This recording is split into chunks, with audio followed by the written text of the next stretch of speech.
Welcome back to Blurred Summits. Today we are answering the question, are you afraid of COVID or are you afraid of things going back to normal? So Hudson, explain this question. Are we afraid of COVID or are we afraid of going back to normal? What does this mean? Well, I think the way that I'm looking at it, at least, is a lot of people have found ways to do things easier or get by with doing less work over the past year and a half to get kind of the same amount of success they were able to get in the past. So now with things kind of returning to normal. You're talking from the perspective of a student. Yes. Okay.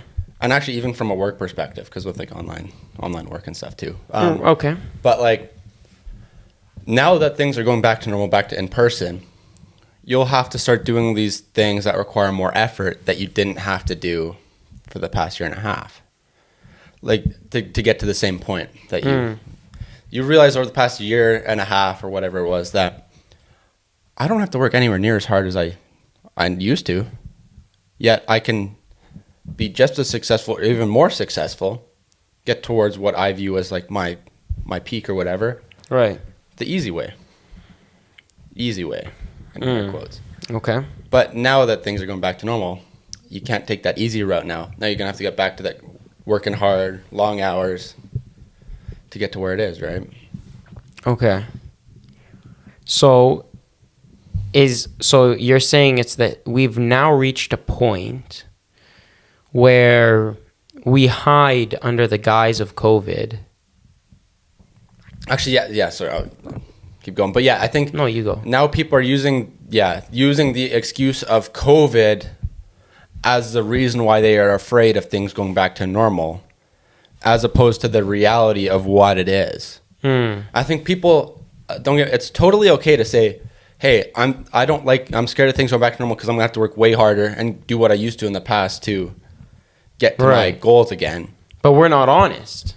That's the thing that really gets me with that is you're lying to yourself and others by saying the reason I'm afraid is because of this COVID thing, even though you've gotten your vaccines, things are open. There's 20 cases a day. And you've been wilding even when it was restricted.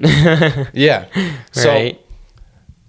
It's just dishonest, and just lying to yourself and others by saying that's the case. Okay. Now, what if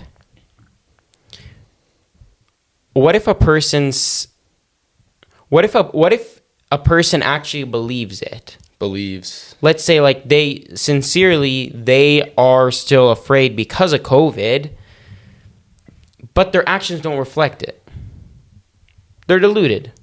Then they're lying to themselves. That's ultimately what that is, right?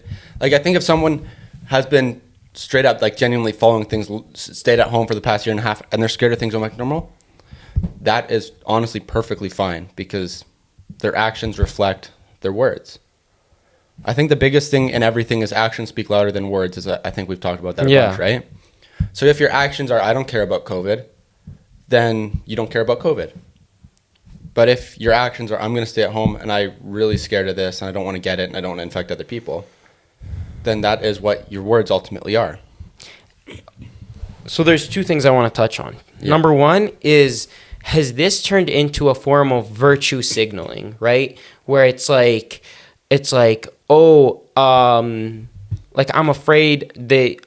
COVID, I'm going to do this because it seems like the person who cares more about COVID is the better person. Do you see what I'm saying? I see part of that, but we're at a point where I don't think that's the case. I think most of the people who are saying it aren't saying it for that reason. They're saying it out of try to get personal gain from it. Fair. In the aspect of if they try to force this down to say, hey, keep this COVID restrictions, keep things like this, so then I can have my life easier. It's personal greed in that aspect for me. No, but what I'm saying is when a person does this virtue signaling, it's like they're saying, it's like they take the moral high ground. I care about it more than you do. Thus, I'm a better person than you are because I care about it more. Maybe, even if their actions don't reflect it. Maybe but that's just the case, the but words. that's one where you can't really do that unless you're kind of the person in that situation. You don't know what other people are thinking, right? It is possible that that's what it is, where they're trying to do that to get this step up on people, step up, which really is non-existent. But yeah, it very well could be, hey, I'm trying to be the better person. I am looking out for the collective, deluding themselves down that road instead of saying, I'm doing it for myself. And this is the interesting thing that I've generally found with people. It's that the person who speaks the loudest about something most of the time is not the person who takes the biggest steps. Yeah. Right? The person who speaks the loudest about, I care about COVID, all this stuff, I'm not saying all the time. I'm saying, I'm saying this is a trend that I've just personally observed, is that they don't necessarily follow it through their actions. Well, they use their words as a means of they speak extra loud so that they don't have to act, but they can still feel good about themselves. Yeah, they're tricking themselves into the reaction or into their actions, right? Right. I think the thing is, those who speak the loudest are compensating for something, which is, like you said, their lack of action. Or they're doing it to then, hey, if I speak loud enough, I can trick myself into believing that's what I'm actually doing. Right? Because lots of people know that their actions are either wrong or not truthful to what they're saying. But if they can talk enough about it on that opposite side, maybe they can trick people into perceiving them as that type of person that they're speaking about. Right. And I don't know. I think it's a very interesting kind of dilemma that I'm not too sure you can really this is an interesting time that we're in, where this is I don't know if we can think of too many examples that were kind of like this in the past, where we have something that is considered a moral argument divided amongst people who speak and people who do action. Right? I mean, a lot of social movements, though, is the same thing, no? Because you speak loud on social media. Exactly, but then you don't actually do anything. You don't go to protests. You don't go to marches. You don't do any of those things to actually support the cause. You don't donate. You do it. Yeah, on social media, you're the same thing, right? I think that is more or less what this reopening is. It's another one of these social causes where people can back the other side of things on social media, yet then they can not do it. They can be inactive in the real world because they're like, hey, on my social media, I was doing all these things as pro this, pro that. Yeah, it seems that the people who, and the people is us as well, it's that we act when it benefits us, and it's a double standard, right? We act when it benefits us, and we stay silent when it doesn't. And that's kind of how it rolls. That's kind of how it goes, right? We say this, and the hard part is to have the awareness to call ourselves out. That's the impossible part, right? Yeah. It's to be able to recognize your own actions enough to say, wait a minute, I'm not being consistent, and I'm being a hypocrite. Yeah. Wasn't there, I feel like we might have said, where it's like, if you can be enough of a hypocrite, you can basically turn yourself into that other person. Or I guess it's, I don't know what the saying is. You mentioned something about, or like, hypocrisy can trick people into what you actually are. Oh my God, bro. I know exactly the quote you're talking about. It's like, man, I forgot the quote, but I know it was a really old quote, but it was really good. No, I know what you're saying. But I think that was the gist of it, right? Where it's like, if you can trick other people to believe what you are, you can then turn yourself into that person ultimately. Like the person, if you are enough of a hypocrite or enough of a deceiver, then eventually you will deceive yourself and become that person who you're deceiving other people of. Yeah. Right? Yeah. And now you have transformed yourself, and that is not, it's no longer a deception. It's now your truth. Yeah. That's the right? reality. It's now the reality because you have lived in that lie for so long. Right? And unfortunately, with ourselves, we have so many inconsistencies. Right? We say I'm a good person, I do bad things. Right? I say I'm this, I do the opposite. I say I'm this, I do the opposite. Right? So in the end, I'm deceiving myself first and foremost, and like you said, deceiving the people around me. But the bad thing about it is that now I begin to turn into that person who I'm deceiving others, people of being. And when I do that, I'm pooched. But then ultimately, could that be a good thing? No, it can't, because you don't have the actions to back it. But if you start tricking yourself into being that person, or are you just speaking like you're living that life? You now live in complete delusion. Okay, yeah, that's right? I was like, wait. You live in complete delusion because you live in a world of lies. And the bad part about it now is that you live in a world of lies that you believe. Yeah. I don't know. And, going back to the whole COVID thing, I was in a circumstance, I don't know if I'm allowed to say it, but I had this person come up to me and they asked this very good question and it kind of had me stumped for a little bit. They said, so when is it going to be done? The whole COVID thing, right? Like right now in Alberta, all restrictions off. Yep. Right? No masks in Calgary, Alberta, nothing. Everything, it's back to normal. Except for public transport and... like very minor transportation. It's basically just public transportation. Public transportation, you have to wear a mask. And right? no occupancy limits. That's no occupancy limits. That you can have concerts, whatever you want, right? So now this has happened. At what point does it return to normal? I'd argue it is. But it's say turn to normal right now, but the workers at restaurants still do it. The people still have COVID screening and checking, and they do these things. When we went out for dinner last night, they didn't have masks. Right, but it's very now business oriented. Like we're at a point where businesses are making their own decisions. Businesses make their own decisions. I think, at least for like my personal beliefs, right. They have full right to do that and say, hey, if you walk somewhere, they say, in our place, you have to wear a mask. Okay, sorry, I'll go put on a mask. Right? I think we're at a point where you have to respect people's decisions or corporations' decisions, sorry. Okay, so the argument becomes, at what point do you not? The status quo has now been, let's say a business comes and tells you, hey, can you put a mask on? You say, okay, respect the business. At what point, because 3 years ago, business told you had to put a mask on.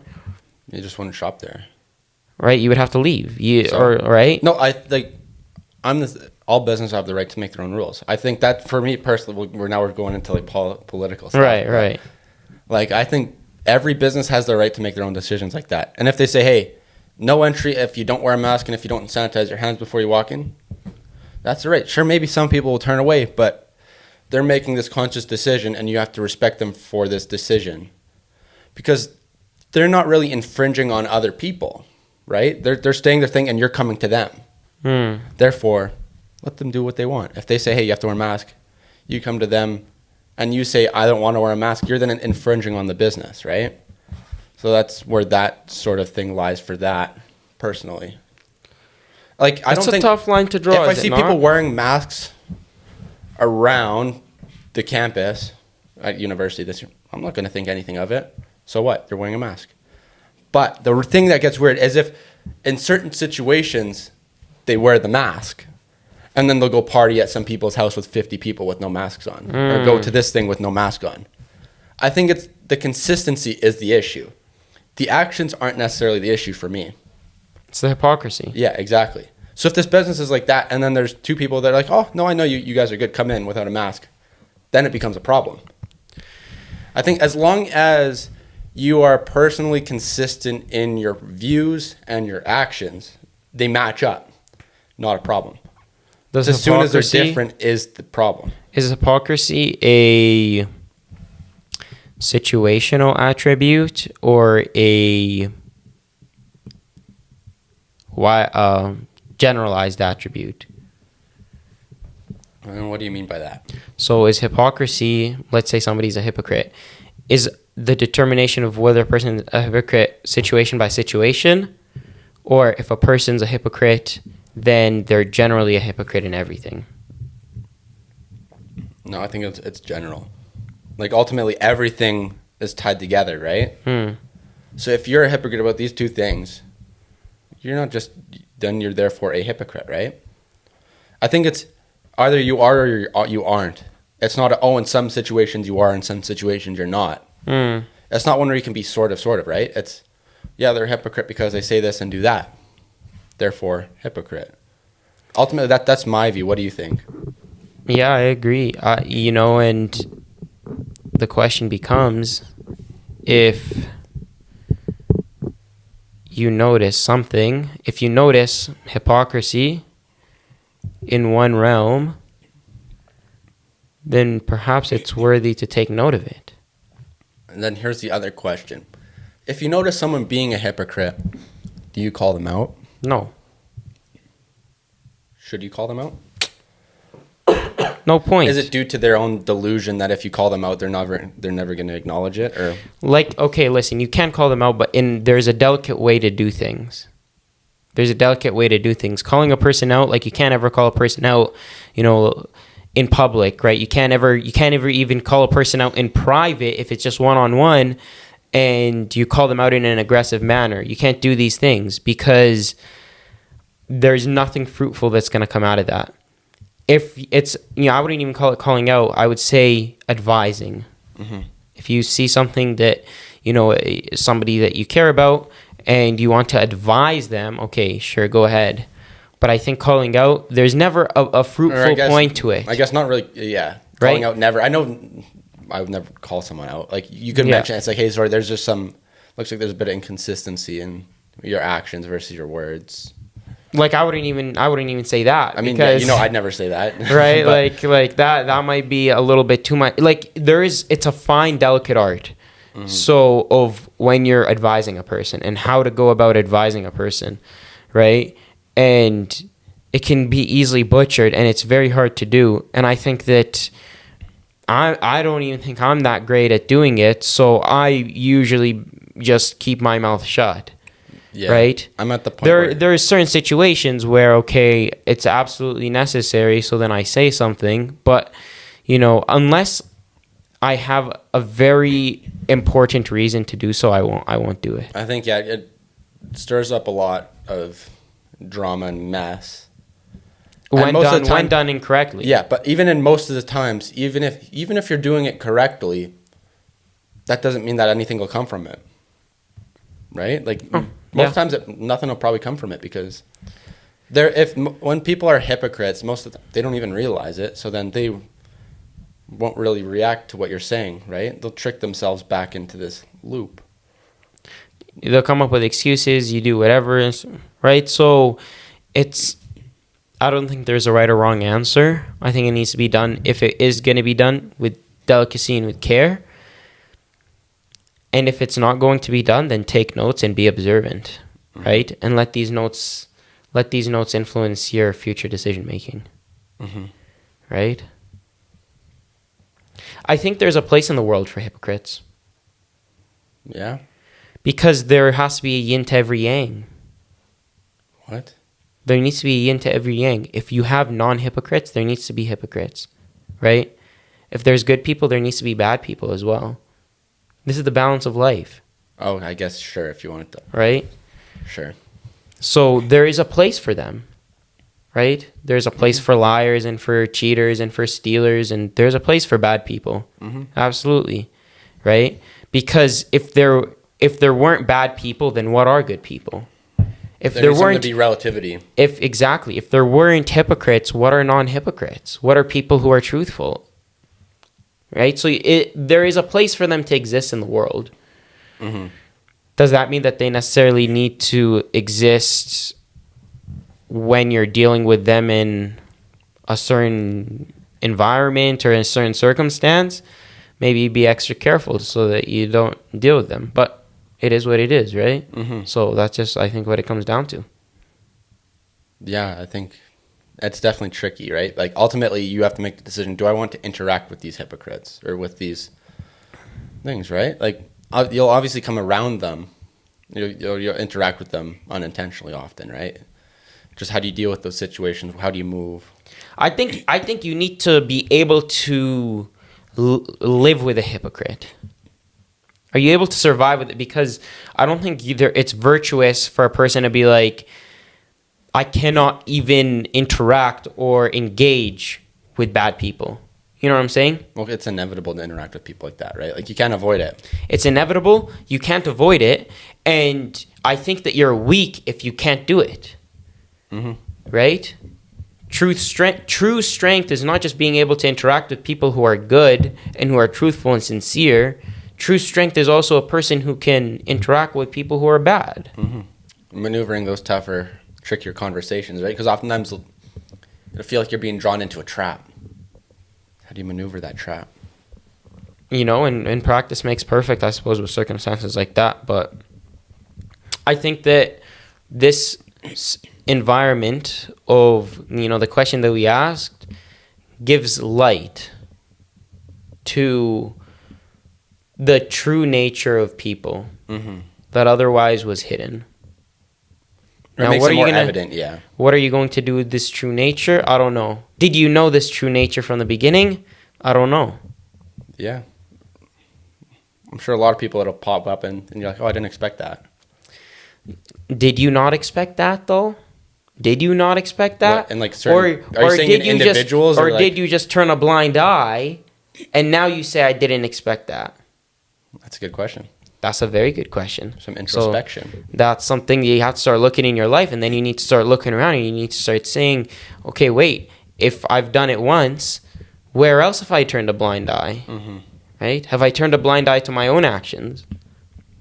These are very good questions to ask. Mm-hmm.